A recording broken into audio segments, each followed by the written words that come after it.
The Cannonkeys Photon is here and offers a lot of bang for your buck. This keyboard only starts off at a price of $89 and the group buy lasts until March 4th. This keyboard was also sent over to me by Cannonkeys themselves for my honest review. Inside the box you get the keyboard case, which we'll take a look at in a second, a wireless hot swap PCB, and it has Mac and PC support. You get a plate, you get the gaskets needed. If you notice, there's one thing I didn't mention here, and that is stabilizers. But if you did want stabilizers, they offer a $35 package add-on that includes stabilizers, switches, and keycaps. So you get all three things for $35, which in my opinion is a great deal. If we take a look at the hot swap PCB here, the switch at the top of this is where you're going to be doing Windows or Mac. There is one flex cut in this PCB, which isn't terrible, but I'm also not a massive fan of flex cuts. You can add a light layer of washi tape there to basically cover up that flex cut if you want, but for the purpose of this video I will not be doing that. With that being said, the plate that was included was this polycarbonate, and if you notice, I forgot to say that this keyboard comes in 4 different colorways. The colorway I have here today is the coral colorway, and the plate actually matches the color of the keyboard, which is not something a lot of keyboards do. This is a nice attention to detail that I was not expecting. So as you can see, you can put the pour-on gaskets on both sides and have it in every spot, and that gives it more of a dampened sound signature. It is also a little bit stiffer.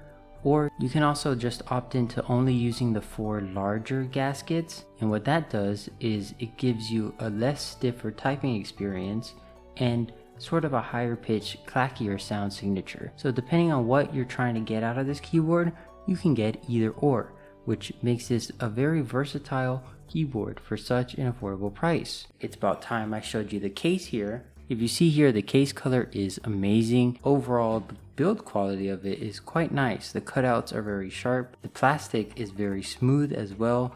It doesn't feel cheap in the hands.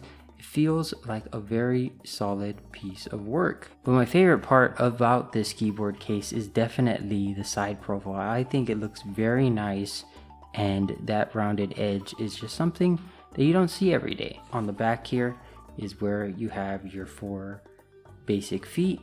It does not have adjustable height. So with that being said, let's get started on building. So yeah, we fast forwarded a bit, but don't worry, the build process is very simple. There's only 8 screws holding the top part of the case to the bottom part of the case, and once you have detached those, you can just get straight into it. There's only one ribbon cable you have to worry about once the battery is connected. Everything else is good to go. Something that is also not included that I totally forgot about is case or plate foam. Usually in polycarbonate builds I like to use it because it gives it an even deeper sound profile. Because it's not included for you guys, I am not going to be using it here. The switches I'm going to be using are the Everfree Curry switches, which are actually available in that $35 bundle that I talked about earlier, and I think they look very nice with this colorway. Now the keycaps I'm going to be using are the Cat PBT keycaps, as I felt like a cute black on white keycap set would look very nice with this colorway, and I was very correct. I really like how this all turned out. But before we get into the more important stuff, here's a quick sound test. You guys can hear how it sounds.